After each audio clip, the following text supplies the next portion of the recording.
gentlemen, you know, so I have to record this one and post it. Yes, man. Isat Buchanan. My goodness. He has done it again, ladies and gentlemen. The man has done it again. Who remember this? Who remember this man? George Williams. You remember him? Listen to this 5 years ago, ladies and gentlemen.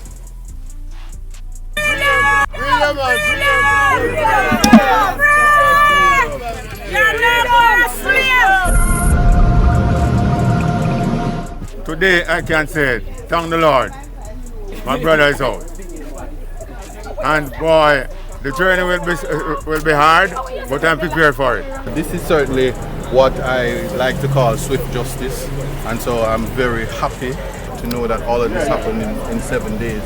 Certainly in a perfect society, you could appreciate that this is what we want for our justice system.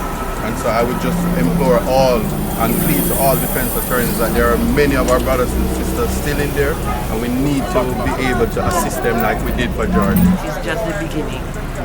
We have plenty more, and we are committed to try to.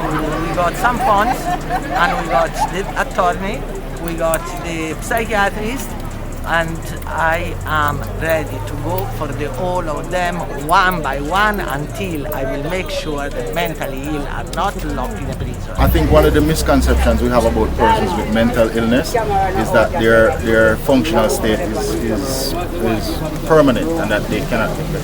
So Williams has been on medication and is consistently being treated through the correctional services, so I must applaud him for that.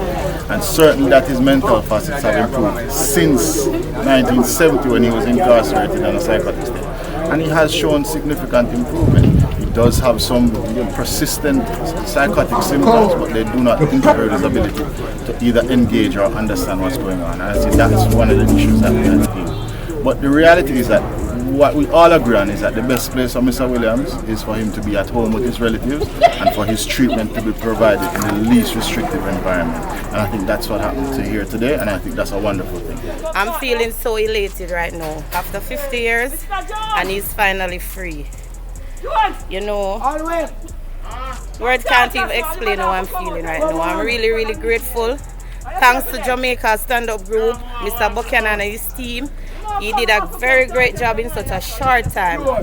And I hope for the rest of inmates that is in there incarcerated just the same time like Mr. George Williams, I hope justice will be served in the short space of time that justice has been served to my uncle, George Williams.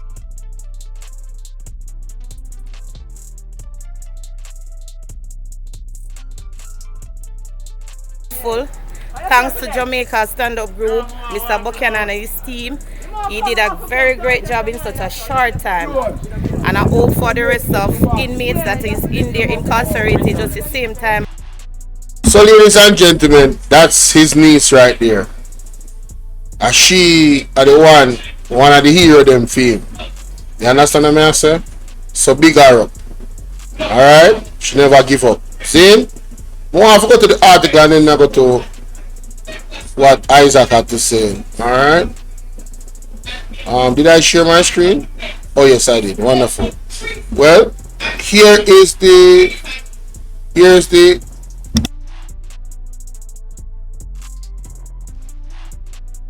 guys, I open an eye in the background noise, you know. Lord have mercy. Let me just play this. Before me. Because I can't understand why this thing have to go on so no. Sure. I think that.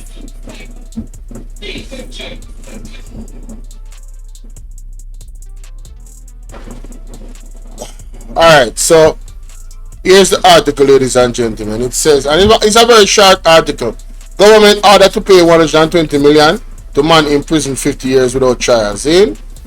Kingston and St. Andrew Court of Jamaica has ordered that the state pay 120 million to George Williams, the man who spent 50 years in prison and 42 without a review. So that's 8 years in prison. No review for 40 years after that. Wow.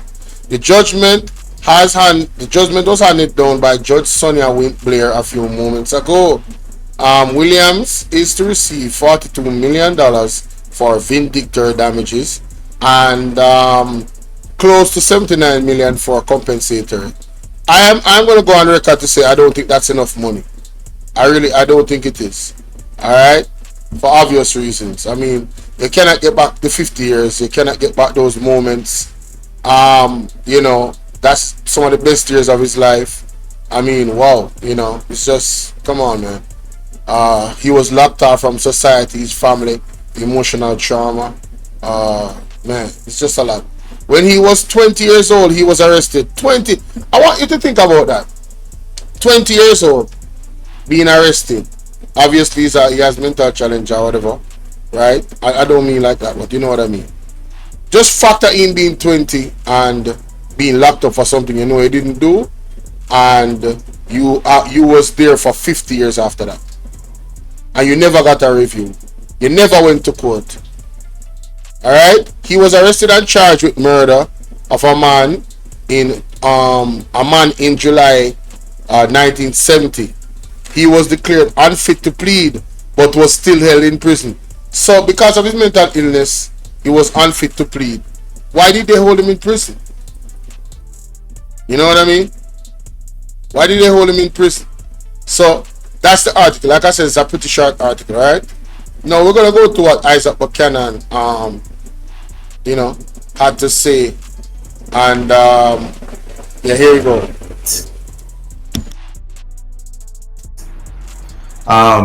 So that means no state organ has taken any active steps since they had locked him up in trial. And this is important to listen to. 50 years without ever standing trial.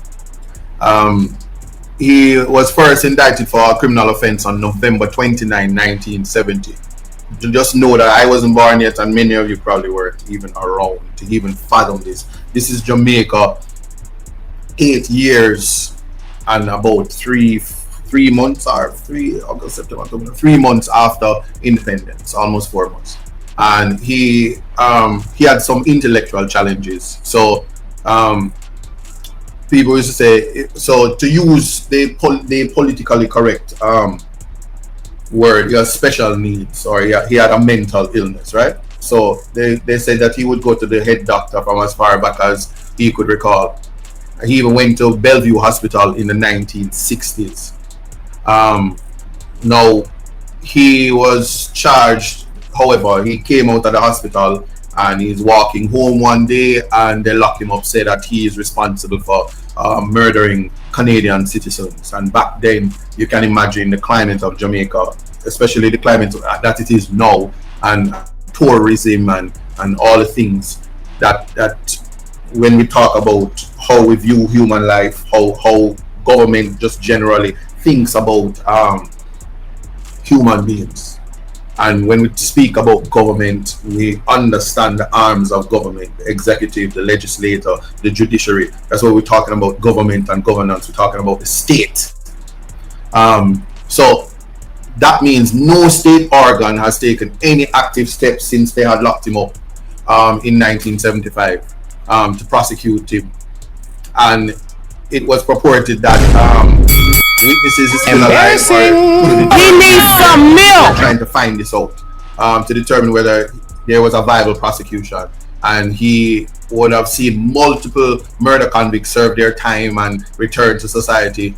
And then he used to receive psychiatric reports, and they were said he was fit to plead. At one point in his incarceration, I wanted to know that even his brother was locked up with him. This is very important, because there was a time when his brother was incarcerated with him at the Spanish Town, the St. Catherine Adult Correctional Facility. What can go so? What did you say? Hey, bro, come on now, dog. Come on, man. What? Bro, what are you talking about, man? Hey, I feel like said the whole family for sweet government. I feel like I think there needs to be a separate lawsuit. I think the family should sue the government for punitive damages. The emotional, psychological, and mental trauma that they put this family through over the years. You can't imagine him brother we got prison with him and left him in a prison. Man, yo, you can't make this up, bro. Man, you can't make this up. Lord of We need help, Jesus. Yeah, we do. Jamaica need help. We definitely Shift the parliament. Shift the election.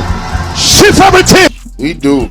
And certainly he his mother was the one who would advocate from him over and over. She would visit him and she would want our son to be free. She lose our baby boy, and she spent her entire life going to the prison and advocating for the release of her child. And even the mother passed away. No, the family need to sue. I would love to hear Isat Buchanan's opinion, professional opinion on this. I believe that the family needs to sue. Even their mother passed away in this period. You can imagine the stress that she went under. Come on now, man. He even protested and said, "I'm not convicted, let me out." And the warders would say, "You're convicted because you're held at the pleasure of the Governor General." Wow. He always felt that he was treated less than a human being due to his mental issues, and he was always called mad. They put him in the 23-hour lockdown, and remember, he was deprived of sex, and he wanted to just get back in mental space so he can be released. So he's locked up from the 1970 and never see the light of day. The changes, so he missed the 1980 election. He will miss changes in governance, changes in the presidents of the Court of Appeal and chief justices, changes in who the DPP was. Some of the people who are DPPs now were in law school or never even finished high school when George was locked up. Now something happened in 2020. Noel Chambers, a Rasta man, and I must tell you, George Williams, you see in his photo, you can see his photo. George Williams also wears dreadlocks, and I mean, I'm not taking any political shots, but you know how the climate of being a dreadlocks and how people feel about people that have dread on them here, and especially in the 1970s. Think about that. Wow. And there's a certain discrimination that comes with it, and how state actors feel about persons with dreadlocks. So you're going around with your head picky, and you want to be seen, and all of these things. And I'm telling you, Noel Chambers died at GP. Noel Chambers was emaciated when he died, and he never received the medical attention, and he died in prison. And Terrence Williams, who at the time was the head of Indicom, he put out his report before he retired as the Indicom boss, and it had shocking information. So as a young human rights attorney, I can tell you that these things were a shock to me, because you're advocating for human rights, you're advocating for prison rights, you're doing everything necessary to just champion the cause of human rights in a time when nobody cares about human rights. Evidence is people die. I mean, even now, when we're talking about advocating for human rights, we have extrajudicial killings like it's hot bread. I woke up this morning and I heard that a police officer extrajudicially killed his girlfriend and then killed himself. Anytime a police kills somebody, it's extrajudicial killings. I'm not calling it murder. It's just a part of where the power dynamics is and how society has to respond to it. But in that report, we learned that there were hundreds of persons behind the prison walls, that their families either forgot about them, their family don't remember. Some family, when they went to prison as a child and they were living with their grandparents, after 50 years, the only family members that know them are dead. And so there are persons now, as I'm talking to you, still in the prison system, and 5 years later, after George Williams was set free, there is still no change from the government in terms of releasing these prisoners and having a facility. And you see, as fast as them break ground for bypass and urban centers and everything, but they never thought about taking care of the mentally ill persons who are held in prisons that ought not to be in prisons in breach of Embarrassing. Now let me tell you something. If you ever get the opportunity to meet Pamela Green, if you ever get the opportunity to meet his brother, is Mr. Jones, and we won't get the opportunity to meet his mother who died fighting for his freedom. Her life was taken from her because all her life she lived for her son to be free. That never happened. But I can tell you this, sometime in 2020, I want to say it's the 17th of June. I want to say that. Yeah, see it? I wasn't wrong. The 17th of June. With Stand Up for Jamaica and Carlo Galato, I was advocating with them in the prison system. And John Park, whom I work closely with. There's a man who was always sitting in that prison at that 23-hour place or the special ward. And I can tell you this, when we learn about it and I found out his name was George Williams, I got his information, got all the necessary documents, and I said to him, in 7 days, the next time you see me, you'll be a free man. That's what I said to him. And I filed what is known as a habeas corpus. This very machinery. It means bring the body to me. And I filed it in the Spanish Town Court. And I can tell you this, Jamaica was shocked. The judiciary was shocked. The prosecution was shocked. Yes, the prosecutor and the learned DPP, Paula Llewellyn, QKC, we were not, as in the current judiciary, were not judges and senior judges and prosecutors and lawyers, some of us not even lawyers, at the time when George Williams was lost in this prison system. And he watched Pratt and Morgan, who committed murder and was on death penalty, leave the prison. And he can tell you, he can... What? What? I'll never play that back. What? Williams was lost in this prison system. And he watched Pratt and Morgan, who committed murder and was on death penalty, leave the prison. And a man that committed murder, actually committed murder, and got the death penalty, left prison and left this man in prison. I want y'all to think about that. How many people that actually did crimes, right? How many people that actually did crimes that got away with it? How many? Can tell you, and left this man in prison. Wow. He can tell you stories of all the people that walked through that prison system. He was in prison with Vibes Cartel and Zeeks, and he was in prison with all kinds of people. And I can tell you this, we went to that court with the habeas corpus. There was no basis in law that this man was to be held in prison. The DPP at the time felt that she was concerned about the safety of the people in the world and whether the witnesses were still alive and justice should be served after 50 years. And I tell you, we did the psychiatric evaluation, 7 days back in court. 7 days, like I said. On the 17th, George walked out of the court in no time. He was out, right? And he was released on June 25th, I want to say, if I'm saying that right, or 24th, one of them, June 25th. Yeah, he was released from prison on the 25th of June. And he walked out of the court. And let me see if I can share with you guys. I recall when we left the court, a free man. And he said, freedom! And I remember, so you can see Pamela in wiping her tears in the background. Nemart and Justice Nemart wasted. Man is locked up for 50 years. The court could attend to it, and in 7 days, everything. His brother and his niece and her significant other and family who opened the doors, their home, to him as long as they could, and the government in its most distasteful manner. Let me tell you this. Look upon her, Pamela Green, and say, take a little 4 million. Pound broke and the money. Oh, no, hear that? Yeah, and I see on the internet you have some very, very derelict, disgusting human beings talking about the government must appeal. People are right there, somebody want to reach. Yes. All I want dirty-minded, evil, wicked, uncompassionate, low life pieces of SHIT. Anyone I want to say that I own me attack.